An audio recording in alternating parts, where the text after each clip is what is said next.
Hello, my Ava J foodies. Today, what I'm gonna make for y'all is catfish. I got my grease. It looks like it's hot, and I'm getting ready to put a few pieces of my catfish in. And I just got regular catfish staked up. You can get it at, a butcher or whoever in your area that sells catfish, a grocery store counter, or at the seafood counter or whatever. And you get it staked at what size you like. I like mine's about this size. So medium steaks. Okay? And then I'm going to tell you how you do it. You take your catfish, of course, you wash it off very well. And then you season it lightly. If you're going to use seasoning salt, use it very lightly. And black pepper, you can go a little more. And your onion powder and all your other seasonings, that's salt free. Because that's the last thing you want is a salty piece of fish. So you don't want to overdo it with the seasoning salt, any type of salt, because the mix that you're going to use is going to have salt in it.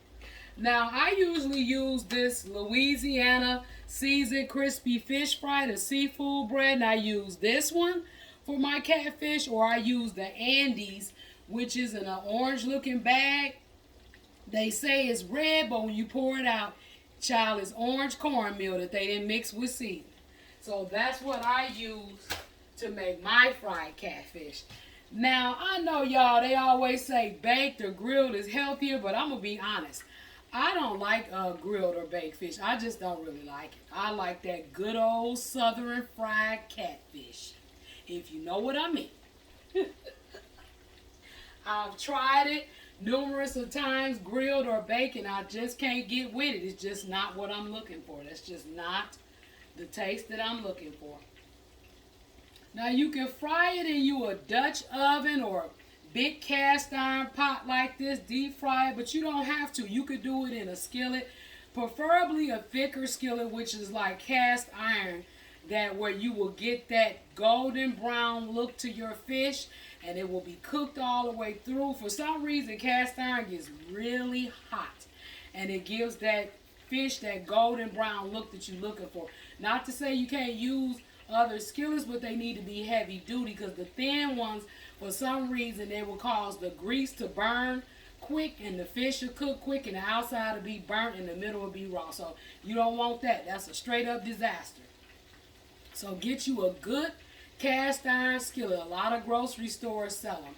And then when you get, the thing about the cast iron skillet or pot, when you get it, you're going to want to season it. And how you season it is you wash out your skillet or pot really well. Take some oil that you have already used and cooked with, rub it around in your skillet or pot. Then you can put it in the oven on 400 degrees if they're able to go in the oven for a period of time at a certain temperature, which cast iron can, and you let it go in there about a good 20 minutes on 400, and so then you will wipe it all out and wash it, and the season is ready to go. And the same thing with season it on top of the stove. You can wash it out, rub you some oil in it that you have already used, put it on very low, and just let the skillet or pot cook about 20 minutes. Just that. Just the skillet or the pot with the oil that you use rubbed around in it, and let it go for 20 minutes again, and that will season your pot. And to season pots, that brings out the flavor in your food, especially fried foods. Okay? So we're going to let that fish fry on up, y'all. And then I'm going to show y'all the finished result of how it looks when it comes out. And it's not hard, to cook fish. It's not hard. You make sure, you heat up your oil. After you get your fish washed all up and seasoned, lightly. As I said, you don't want to put a lot of salt on it because you don't want your fish to be salty. So when you get it all seasoned all up and you get it battered. Now what I do is that I take a storage bag like this.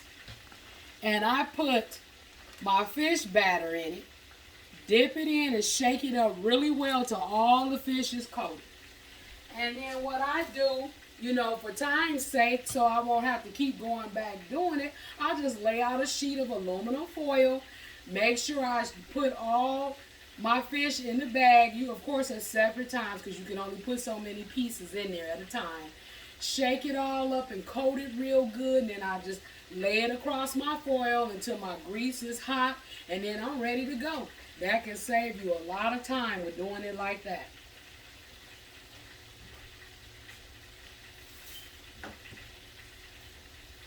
So let's check it out. Let me see if any, how it looks.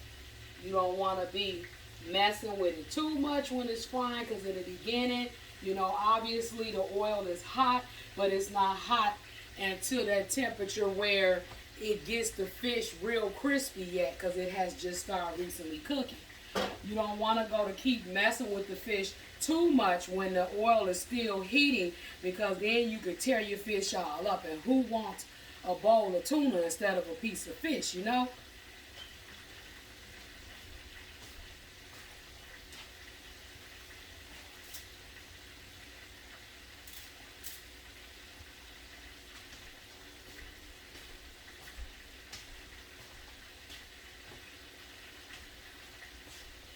So we're going to let that fry on up until the pieces, get a little more crispy.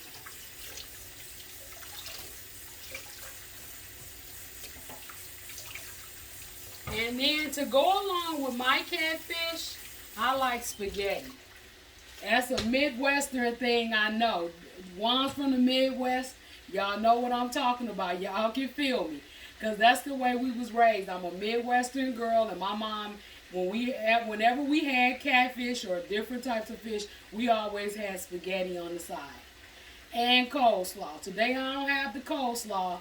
I could have made some, just didn't really feel like it, but I'm having the catfish, me and my family, and we're going to have baked spaghetti. I'm going to show y'all how that looks and tell y'all about the recipe for the baked spaghetti. Now, they got one online called $1 Million Spaghetti. This is my version. I make mine different. All cooks are different. I make mine with ground turkey. I'll say about maybe 1.5 pounds of ground turkey. And then you add in, I use two jars of ragu spaghetti sauce. That's my choice. If you don't like jar sauce, you are welcome to make your own personal choice. Again, like I always tell you all, cooking is versatile. You can be very creative with cooking, and it's always personal preference up to your taste and what you and your family enjoy. But I like the ragu sauce. I actually love it.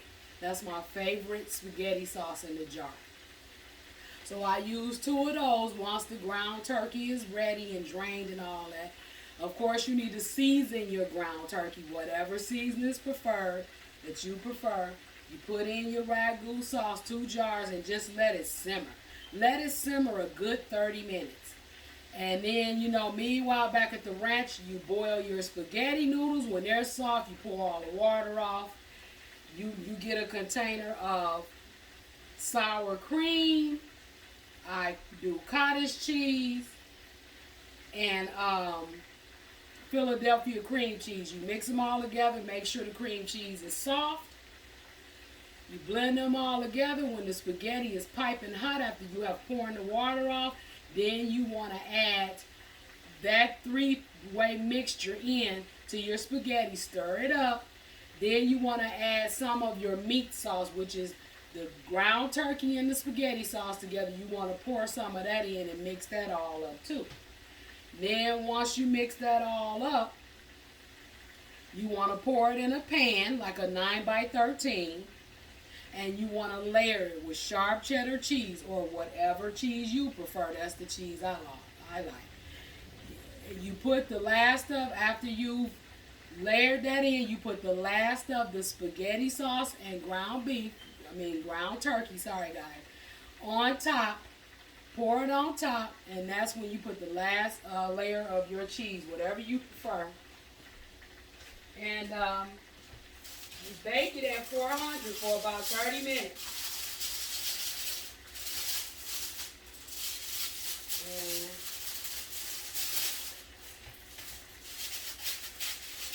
I'm going to show you guys how it turns out. See? That's the baked spaghetti.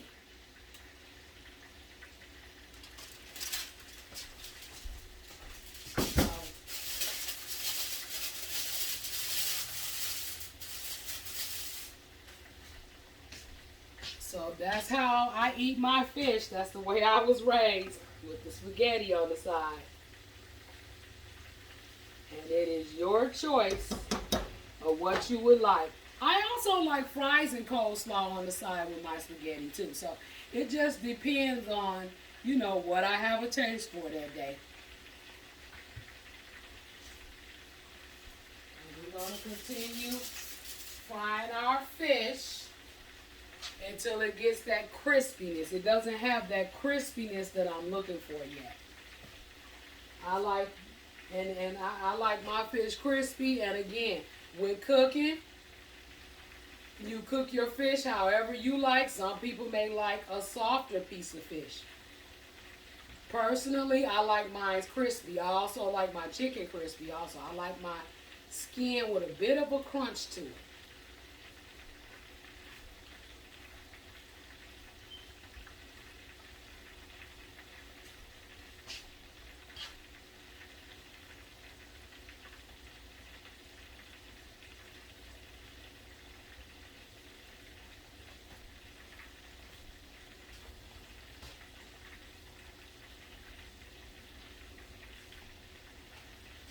And also in another video, in case you didn't catch the recipe with the spaghetti,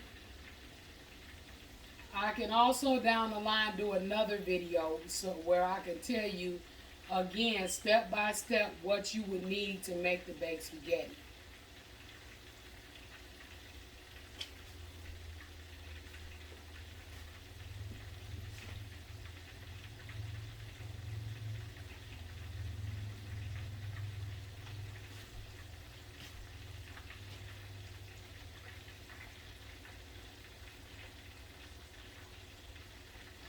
And if you're a person out there and you want to learn how to cook, just go for it. You know, just do it. Don't sit around and wait for the perfect time or the right time. You know, face your fears. If you really want to cook, get out there and do it. Everybody has a beginning. I had a beginning on cooking too. I've been cooking now for many years, but I started at the age of 9. And I used to love Julia Child's cooking shows all the time when I was a kid. Never knew that I was going to grow up to become a good cook, but I was really interested in her shows as a kid. And when my mom and granddad, which both of them taught me, would have me in the kitchen really early in the morning and standing on a stool at the stove to cook, I was like, I don't want to be in here cooking. I don't want to cook, but never knew that that was going to be the talent that God blessed me with. And I'm so thankful and so grateful that he did, because I get to feed so many people and so many people enjoy my food. And I really love giving and helping and doing for others. That brings me so much happiness to see people sit down and really enjoy a plate of my food. So let's check on our fish again, see how it's working. It's getting there, y'all. It ain't quite there yet, but it's getting there. It's getting there.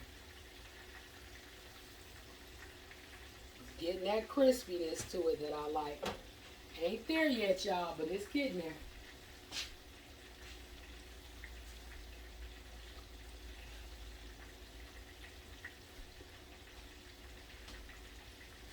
And the thing about cooking, y'all, you can put 10 cooks in the same room and they can all cook the very same dish.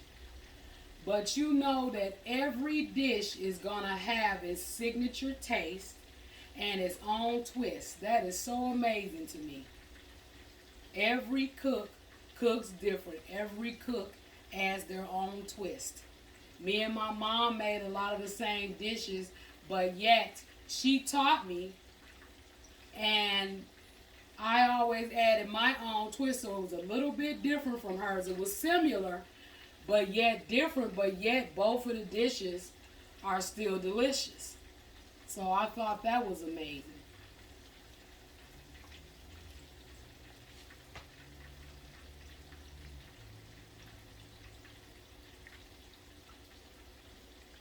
It's almost there, y'all. I'm getting excited for y'all. So y'all can see this fish and how it looks and turns out. And you can make this fish too at home. As I said, your grocery store should have a fish counter, or if you find a fish market or something in the area that has it, you get your catfish staked up to the way you like it. Some people may like a thinner piece. Some people may like it thick. I like mine a medium cut. So it's just, again, all personal preference. It depends on the person.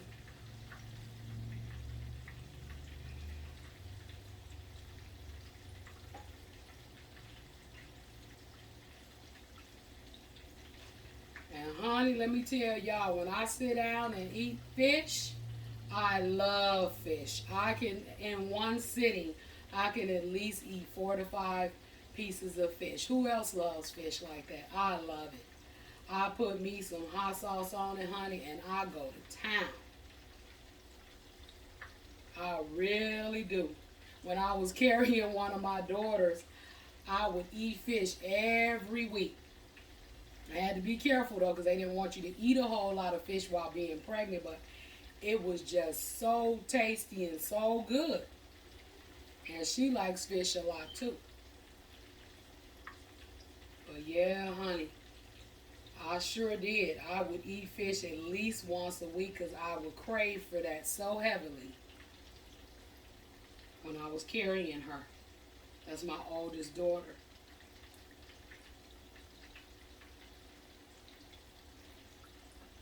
Okay, y'all, let's see if it did what it was supposed to do. Let's see.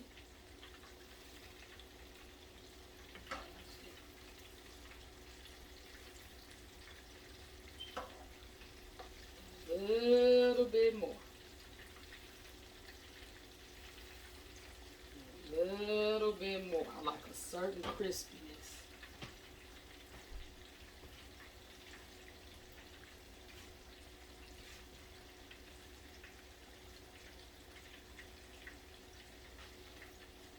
And if a restaurant has delicious fish and I have a taste for it, I will buy it from a restaurant also.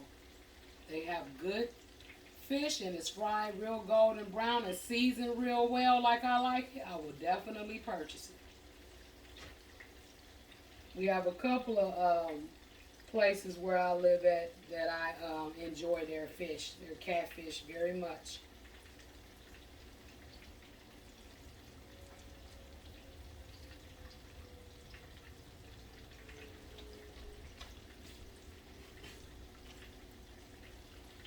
I'm just letting it fry away, y'all.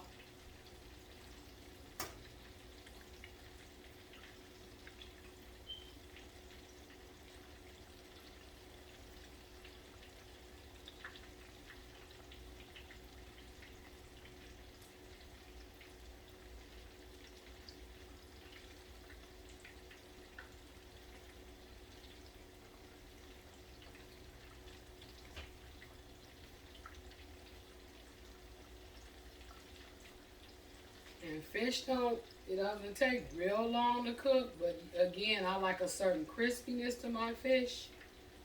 And you just got to keep an eye on it. Make sure you don't go, honey, and go down the basement and throwing on a load of laundry, or you upstairs and you wandering all around the house, you sitting around watching a couple TV shows, child. By the time you get back, that fish gonna be burnt to a crisp. You gotta look at it and make sure you keeping an eye on it, because it is frying in hot oil.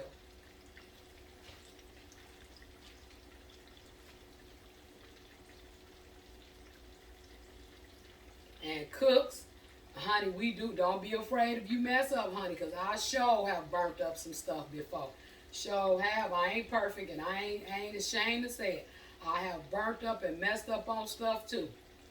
That's just, hey, a part of being human. It happens.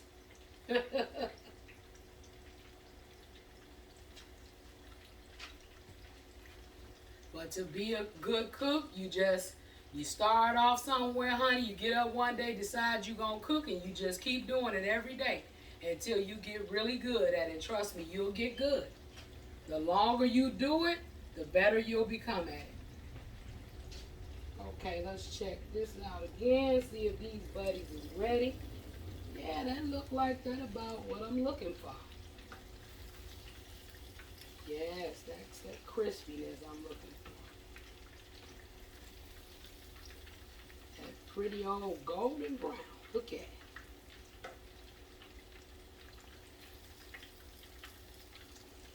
Yes, I like a certain crispiness, y'all. Certain look I'll be looking for.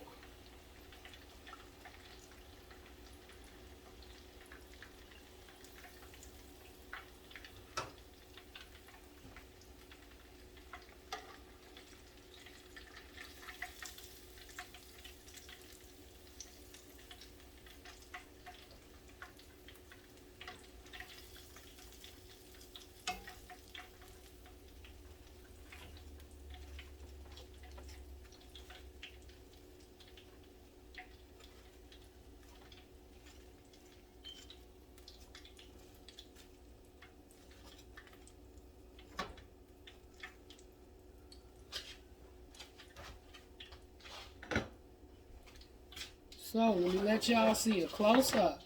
This that pretty golden brown fish that I'm looking for. This the look. If you love crispy fish, this is what you're looking for, honey. See that? Golden brown and delicious and ready for some hot sauce, baby, and ready to eat. So until the next time, my Ava J foodies, I hope you enjoyed this video. Don't forget to like, share, and subscribe, and hit that notification button for new videos every Monday. Bye-bye.